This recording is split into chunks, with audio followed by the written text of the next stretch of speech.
Hey friends, how are you? This is Mike, the Helpful Dad. Today I want to talk to you with a video about intermittent fasting.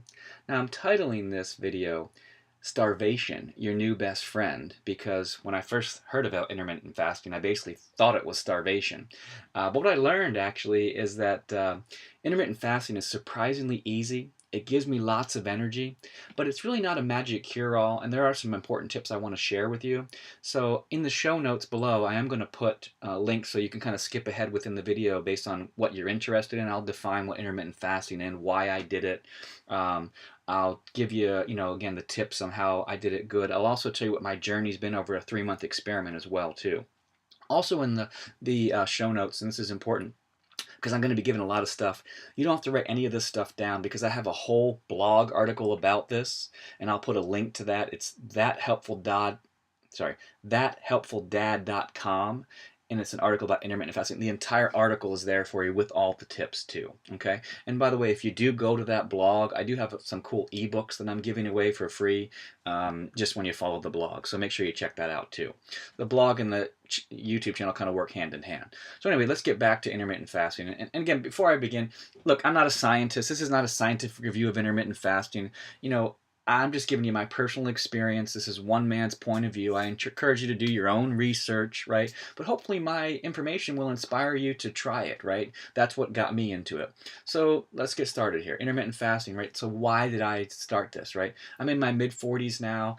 For the last few years, even though I feel like I'm in good shape, my waistline was getting bigger. I just kept feeling tired more and more. So I thought, gosh, is that like low T or something wrong with my blood? Or, is there something wrong with my, lifestyle, right? So I went and I got all those tests done. Nothing wrong with the blood, nothing wrong with the T. So I tried different, diets like vegetarianism. I tried paleo. I tried low carb. And I'm not saying those diets don't work, but they just didn't work for me. They didn't feel right. So I thought, well, what's intermittent fasting? Let me check that out. Now, there's a lot of blog articles about what intermittent fasting is, and there's some really good ones. On my blog, I link to those. But let me just give you the quick and dirty here. Intermittent fasting, as I'm talking about it, is basically not eating for 14 hours if you're a woman or 16 hours if you're a man, and then consuming all of your calories in the remaining 8 to 10 hour window, right? So let me just say that again, not eating for 14 to 16 hours.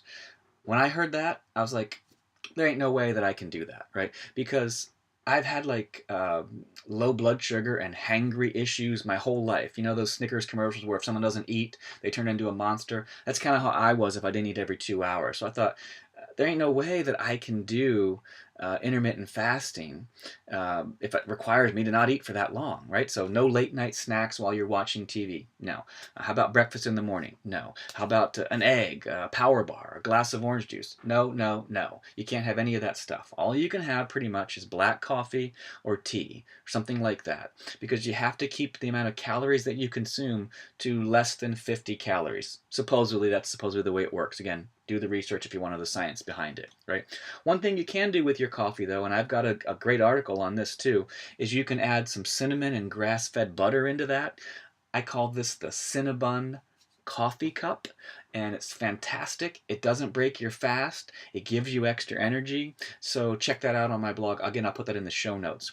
You can also put some coconut oil in your coffee or in your morning tea. And these things like grass-fed butter and coconut oil, they don't have any carbs with them, and you can use the healthy fats for energy for your brain and just kind of energy overall. So that really does work. And again, on the blog article, I linked to some posts about that too. But I'm getting a little bit ahead of myself because, again, when I first heard about intermittent fasting and not eating for 16 hours, I was like, I'm going to die, right? I'll lose muscle if I don't have my protein in the morning, or without food, I'm going to be even more tired.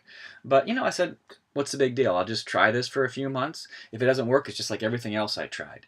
So I thought I'd give it a shot. So if you read my blog in TheHelpfuldad.com, I'm always big on setting goals, right? And I talk about the importance of goal setting. So going into this, I came up with some goals.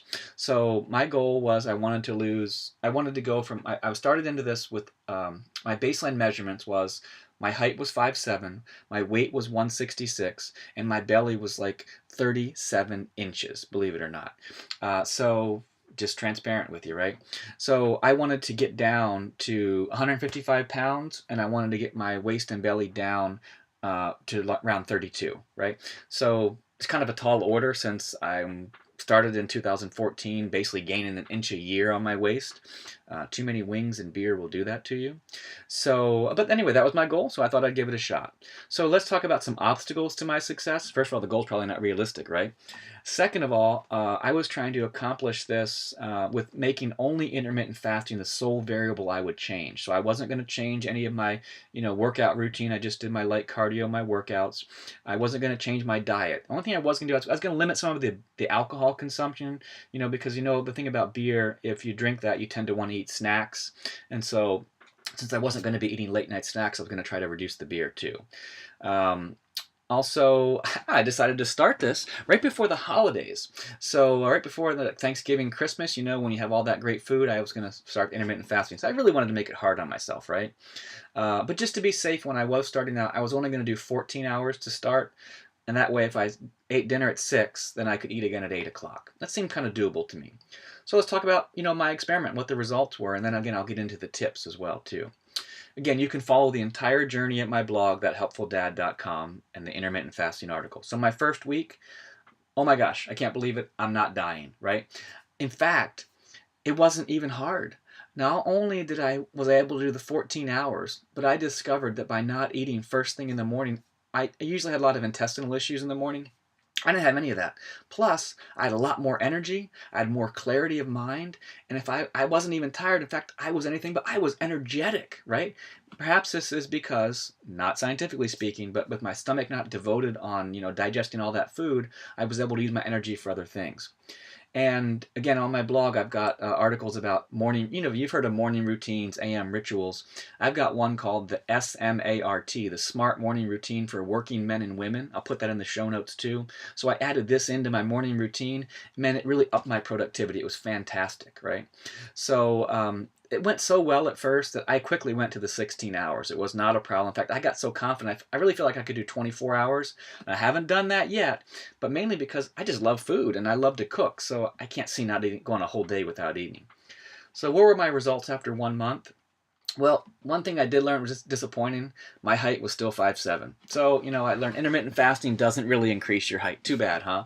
But as far as my weight and my belly, I went from 166 to 160, so I lost 6 pounds that first month, and I took an inch off my belly. So that was nice. To say that I was satisfied with intermittent fasting, I mean, that's an understatement. I felt outstanding. Again, this was during the Thanksgiving period, and I did eat. Okay, so what about month 2? Well, I did add some variables in. Probably shouldn't have, but I did. I added some skip days, tried skipping the fasting. I added some bad diet days. I added some more beer. And I got a quick reality check. What I learned is that intermittent fasting is not a magic cure-all for overcoming bad habits. If you eat a bunch of bad food and drink beer, you're going to gain weight in spite of intermittent fasting. Thank you, Captain Obvious. So at the end of month 2, where was I? Surprisingly, I actually only gained 1 pound. So I went up from 160 to 161. And my waist and belly did not change. It didn't go back up. So what I learned is in spite of my bad habits in month 2, during that Christmas period, I didn't lose the gains that I had. And I was still in good shape versus my baseline. So let's talk about month 3. This month I tried to add in an experiment with what's called fasting cardio, and I'm sure that there's videos, and on my blog I've got some links to what fasting cardio is, but basically it's just like 8 to 20 minutes of high intensity interval training, and you do that right before you break your fast, so in other words, before you eat breakfast. And again, I've got some posts about that on the blog. I found that I did have more energy when I did fasting cardio, but there really was a fine line, because if I pushed too hard, I ended up with headaches. Now, I've never been one to suffer from headaches, but because I hadn't been eating and stuff like that, I really couldn't go for very long on the cardio routine, maybe 10, 15, 20 minutes tops before I got those headaches. So that limited my ability to be effective with my cardio and burn a lot of calories. And so I kind of felt like, if you really want to burn more calories, you probably should do your regular cardio during the day. I also added in some CrossFit routines, alternating them with my cardio and my muscle building options during the day, and I felt like that did work. I still kept my bad diet and cheat days, basically read chicken wings, and even some beers. They were my reward. And the reason I did that, because I wanted to have a balance, for a good long-term lifestyle change. I really love intermittent fasting, but I want to be realistic. You can't just give up everything forever, right? And so I think if you, give yourself some reward days, it does work. So at the end of 3 months, where was I? I was down to 157. So that's 9 pounds off my initial baseline, and I dropped 2 inches off my belly. So that's pretty good, right? I dropped almost 10 pounds, 2 inches off my belly. I didn't quite reach my goal at the end of 3 months, right? I was only a pound away, and I'm still a far cry away from the 32-inch waist again. But I feel like if I didn't change all those variables and stuff, and maybe I could get there. And the important part is really two things. One, I just put intermittent fasting into what I call my average Joe lifestyle. And if you read my blog, you know I'm all about practical solutions to real life problems, right? So I look at things like this as a positive, right? I was able to do this and incorporate it into my lifestyle with a minimal adverse impact on my lifestyle, and I'm still sticking with it, right? So I'm still going to continue to get the benefits, and I'm going to get to my goal. Maybe it just wasn't realistic to do that within 3 months, right? So let's talk about the tips now, right? You followed my journey. You can continue to follow it because I'm still doing this. So make sure you follow the blog, subscribe to the blog. I'm not sure if I mentioned it yet because this is like already a long video, but if you go to that blog, TheHelpfuldad.com, I am giving away a couple ebooks for free just for following the blog. So make sure you do go there. But let's talk about the tips. And again, all these are written down on the article in the blog, and that blog is in the show notes. Okay, so the key tips. First of all, skipped days. When I skipped intermittent fasting, I actually felt poor physically. I felt lethargic, unmotivated, and bloated. So I don't really like skipping fasting. It just doesn't work for me. I like staying with the fasting. Talking about AM protein, when I went back to the AM protein routine, my body rejected it. I had those intestinal issues again. Now that could just be me, but just throwing it out there. We talked about the fasting cardio. Again, I think that you could do it for a short amount of time if you believe in the benefits of that. But if you want to burn more calories, alternating that combination with more cardio in the during the day, I think works best, at least for me. The workouts, CrossFit and constant movement workouts, they work particularly well.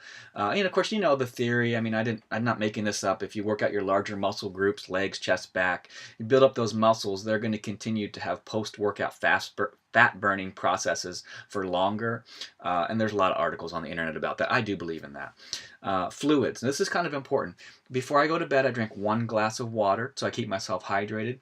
And then I also drink 1 glass of water immediately upon waking to rehydrate myself before I drink the coffee and the cinnamon, or the coffee, the cinnamon and butter, or the coffee and the coconut oil, or what have you.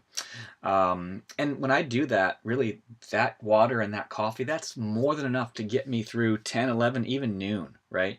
Also, a nice cup of tea in the morning, like a green tea or a moringa tea, also works well too.